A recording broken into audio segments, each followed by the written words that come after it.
Wyoming Territory. Late spring of 1883, the wind carried the scent of pine and dust as Kade Forrest spotted the bundle of white fabric sprawled by the wagon trail, just past the bend near Rock Creek. At first, he thought it was a torn feed sack, but then the shape shifted. A hand moved, and then he saw the blood.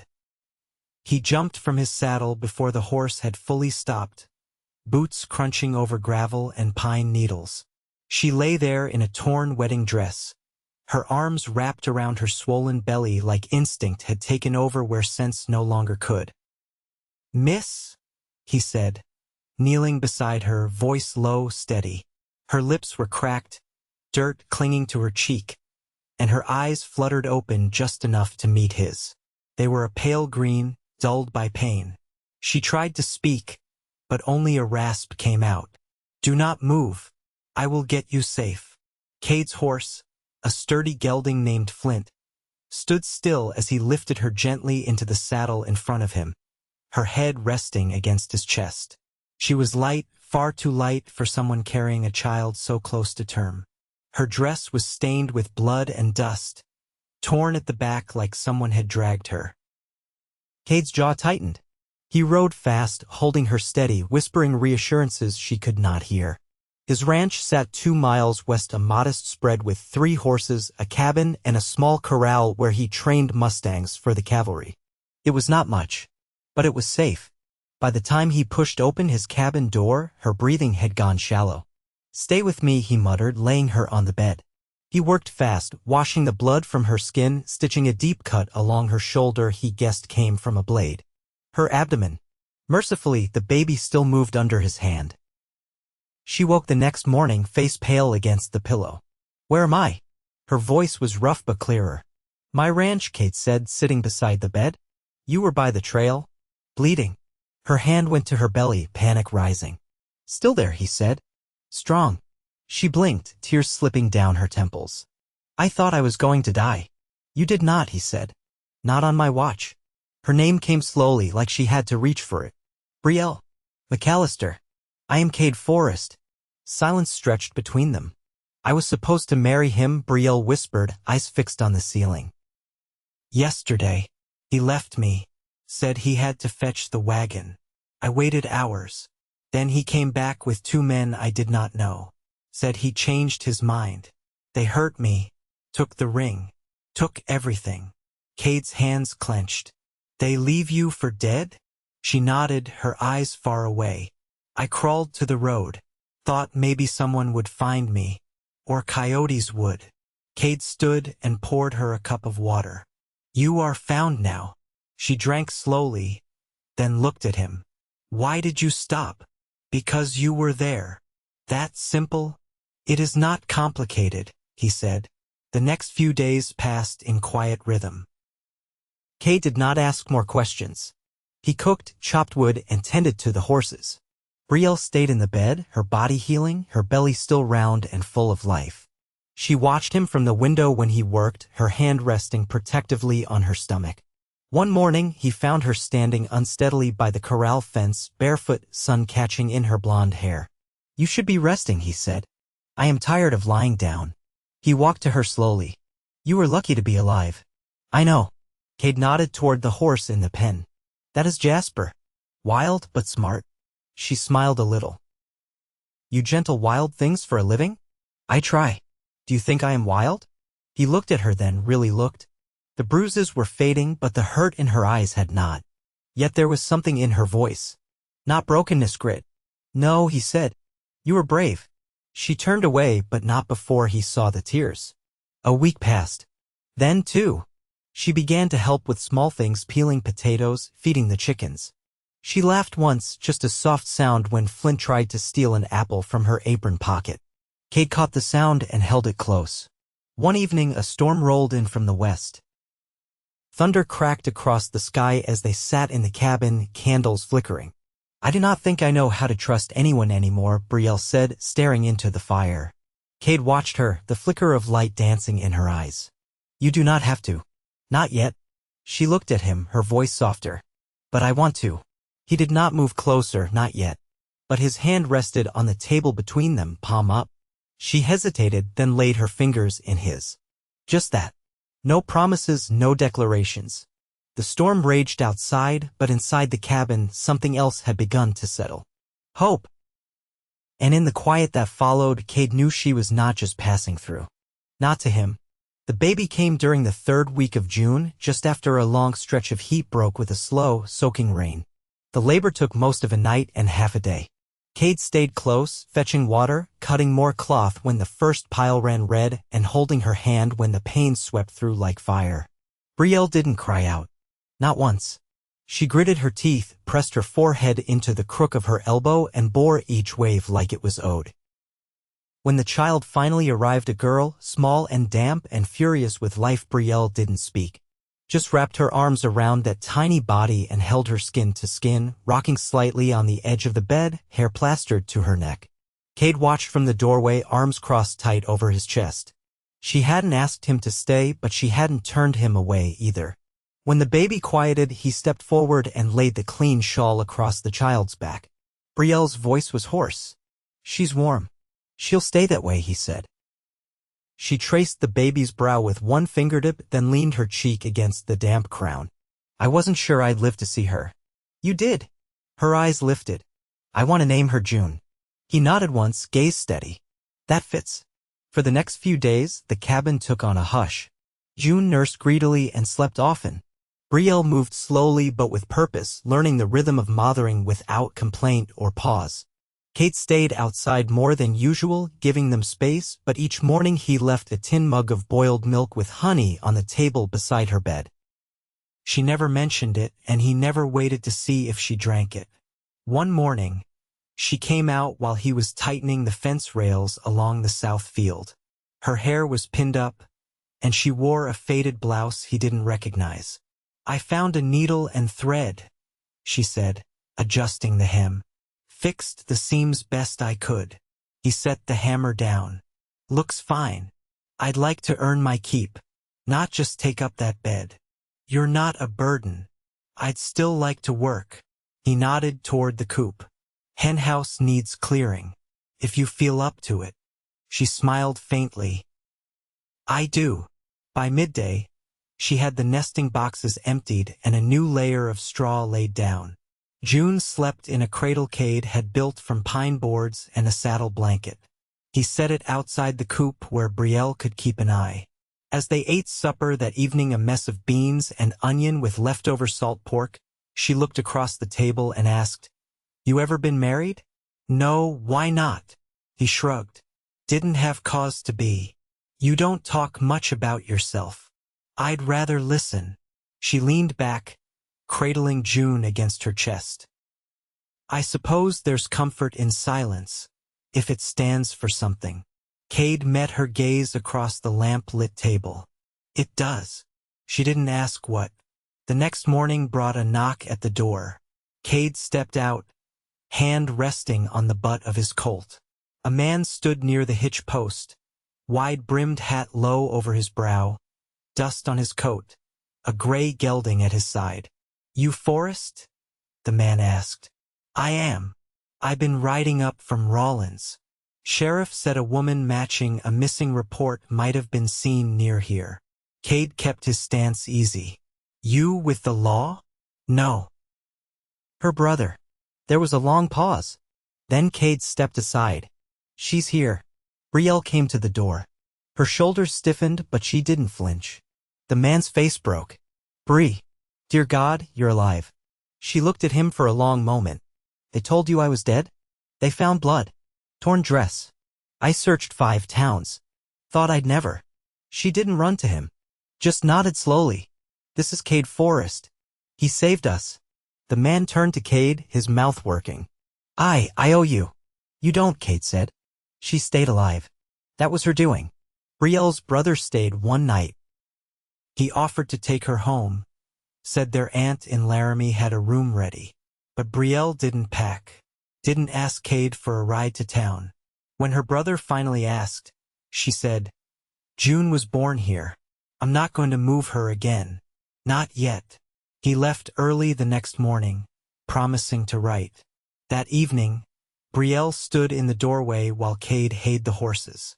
"You didn't ask if I was leaving," she said. "I figured you'd say if you were." She stepped into the yard, barefoot in the dust. "I thought if someone came for me, I'd go.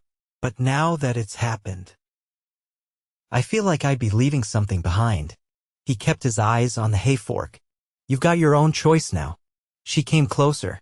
"Do you want me to stay?" He looked up then, and there was no hesitation in his voice. "Yes." She took a breath, then let it out slow. "Then I will." The sky above them was a deep, unbroken blue, the kind that only settled in after rain. The wind stirred the grass, and the child in her arms gave a soft sigh. Kade set the fork aside and reached out, brushing his hand gently over June's head. Brielle didn't pull away. They stood like that a long moment, not speaking. The silence between them wasn't heavy anymore. It held something new.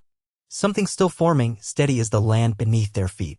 July brought long days and quiet evenings, the kind that settled deep into the skin. The fields behind the cabin had gone gold with heat, and the pine shadows stretched deeper each dusk. Kade spent more time working the colts in the round pen, easing them into saddles, gauging their tempers. The cavalry buyer was due by August's end, and he needed at least 5 ready. Brielle took to the garden. She cleared the overgrowth, found the onions gone to seed, and coaxed the beans back to yield. She wore his mother's old apron, tied loose where the ties no longer met, and sang under her breath when she thought neither of them could hear. June stayed tucked close in a sling sewn from a flour sack, her tiny legs dangling, her eyes always searching. One afternoon, Brielle leaned on the porch rail, watching Kade break a roan with a wide blaze and a wary eye. "He's not built for speed," she said, shielding her brow with her hand. "No," Kade answered, reins slack in his grip. "But he's steady. That counts more." She studied the horse a moment, then looked toward the hills. "My father always said a woman needed someone who could hold ground, not just chase it." Kade eased the roan into a walk, his voice calm. "Did he raise you himself?" "My mother died when I was 6. He did his best." She ran her fingers along the rail's edge. "He was a schoolteacher before the war. Lost part of his hearing at Shiloh. After that we moved west. He didn't talk much about the war, but he never raised his voice either. No matter how bad things got." Kade dismounted and led the roan to the gate. "Sounds like he left you with something worth keeping." "He did." Her gaze dropped to June. He would have liked her. The light caught on Kade's jaw as he lifted the saddle from the horse's back. "She's got your eyes?" Brielle tilted her head slightly. "And what would you know about my eyes? I've seen them enough times to tell." Her breath caught not sharply, just enough to still her for a moment. That night, after June had fallen asleep with one hand curled around Brielle's collarbone, Kade stepped inside with a folded scrap of paper pinched between 2 fingers. "I wrote to the post," he said. "Letter came for you." She sat at the table, candle flickering low, and opened it with care. Her brow furrowed as she read, the fire casting a soft glow over her cheek. "My brother," she said at last. "He's gone back east. Said the aunt's place was never meant to be permanent." She folded the letter and laid it beside the lamp. "He wants me to visit, but doesn't expect I will." Kade said nothing for a moment. Then, "Would you want to?" "I thought I might. Before." She reached for her tea. "But I don't anymore." He pulled out the other chair and sat opposite her. "Why not? I found something steadier than what's back there." Her eyes met his, and the silence that followed wasn't uncertain. It was weighted with something understood but not yet spoken. The next week, rain came hard and fast, and the creek swelled beyond its banks. Kade hauled the horses to higher ground, and Brielle moved the cradle closer to the hearth. That night, with thunder in the distance and the wind rattling the shutters, June woke wailing, her face red with fever. "She's burning up," Brielle said, pressing a damp cloth to the baby's neck. Kade touched June's brow, then rose and pulled on his boots. "There's a healer up near the ridge," he said. "Mrs. Larn. Lives 3 miles east. I can ride. I'll come." He looked at her, then at the storm outside. "You'd ride in this?" "I won't stay behind while my daughter's sick." They saddled the mule cart before dawn, rain still falling in sheets. Brielle wrapped June in wool and held her close as Kade took the reins. The trail was narrow and slick, but they made it to the Larn place by mid-morning. The healer, a sharp-eyed widow with hands like carved stone, took one look at the child and ushered them inside. "Teething fever," she said. "Mild, but it'll scare the life out of you." She brewed a tincture from chamomile and bark, and when June finally slept, Brielle sat in the rocker by the hearth, her shoulders slumped with relief. Kate stood nearby, arms crossed, watching the fire. "You didn't hesitate," she said quietly. "Didn't need to." She looked at him, her hair damp, her face pale.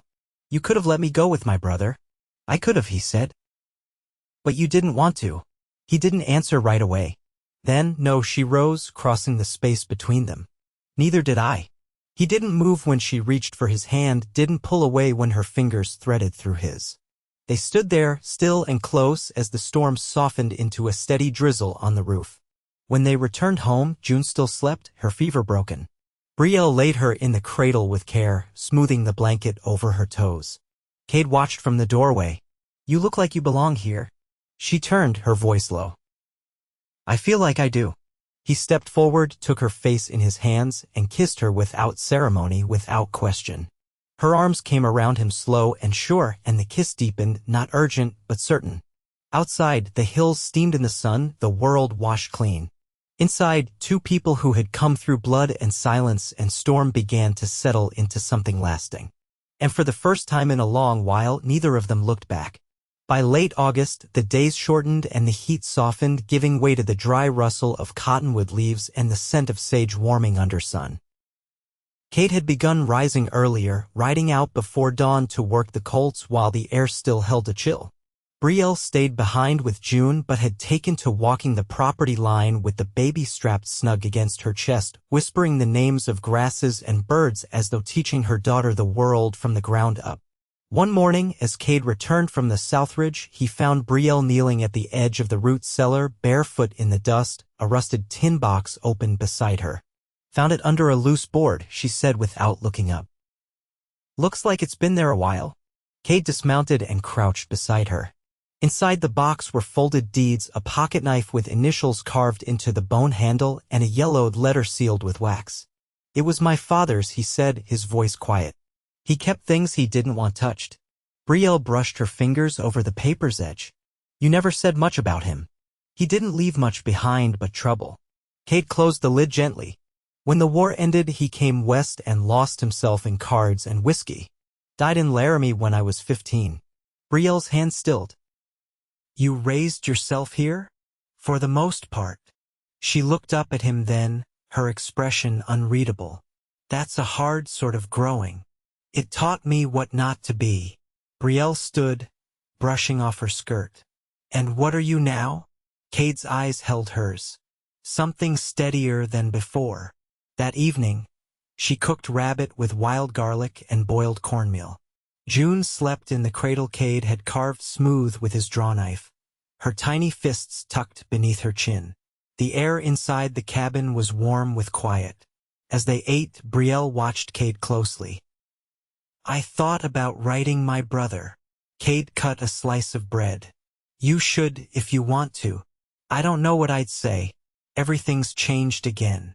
"You could tell him you're not alone." She didn't answer right away. Then, "Is that what this is?" Kade met her gaze. "It is for me." She folded her napkin slowly, smoothing the edge with one finger.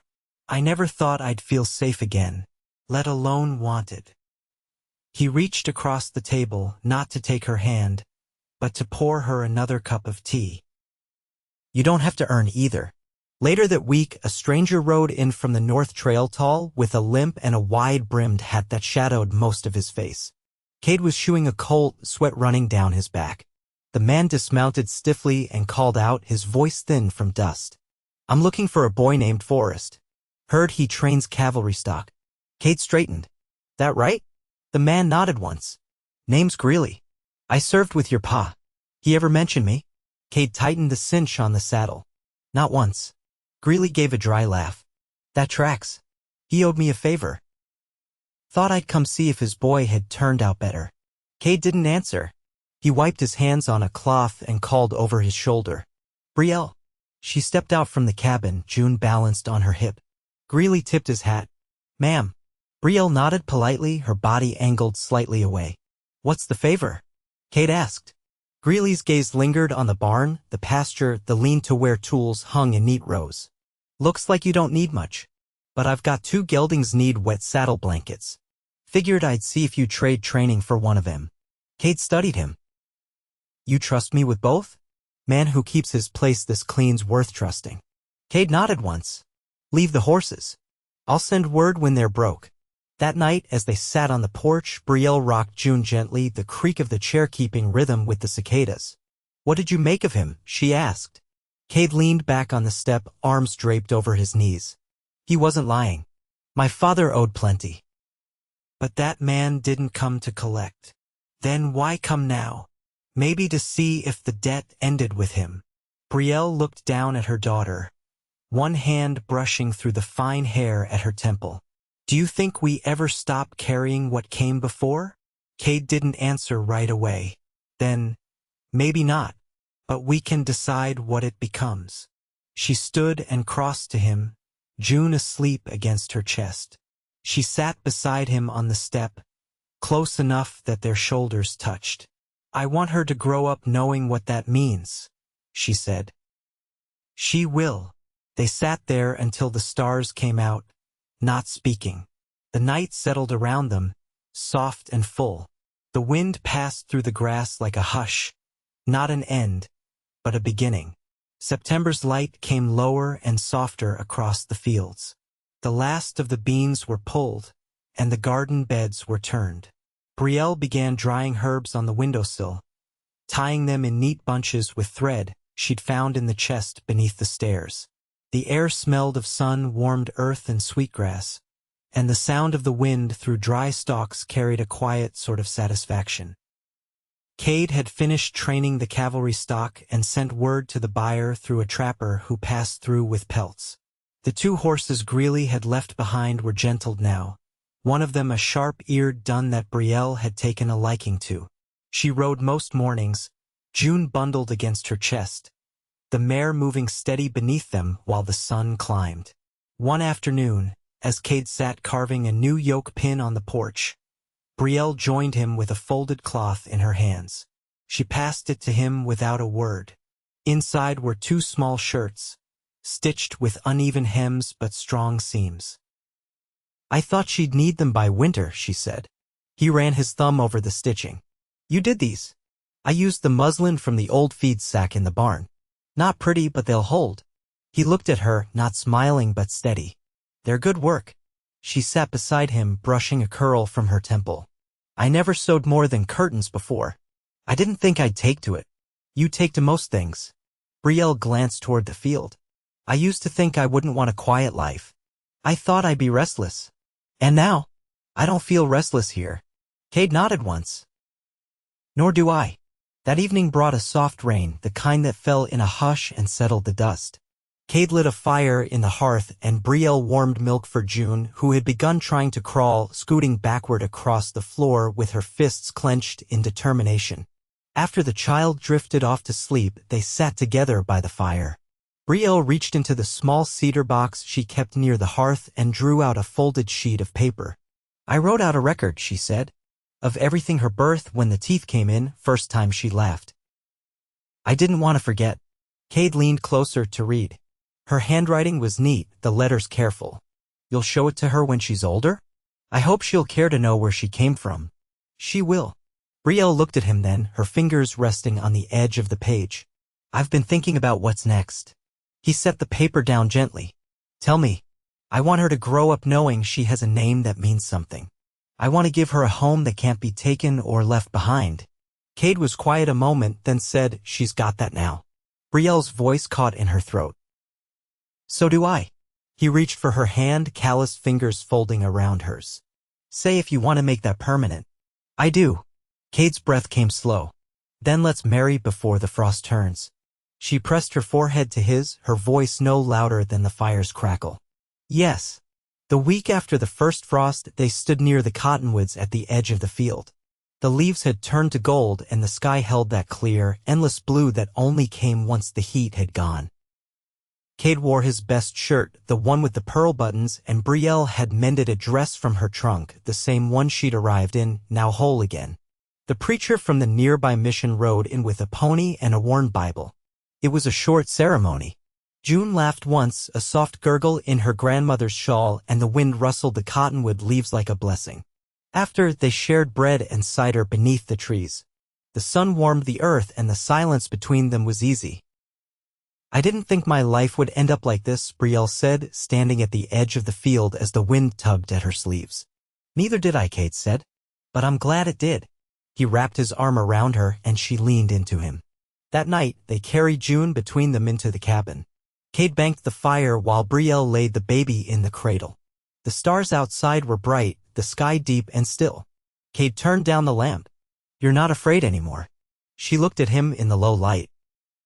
"There's nothing left to run from."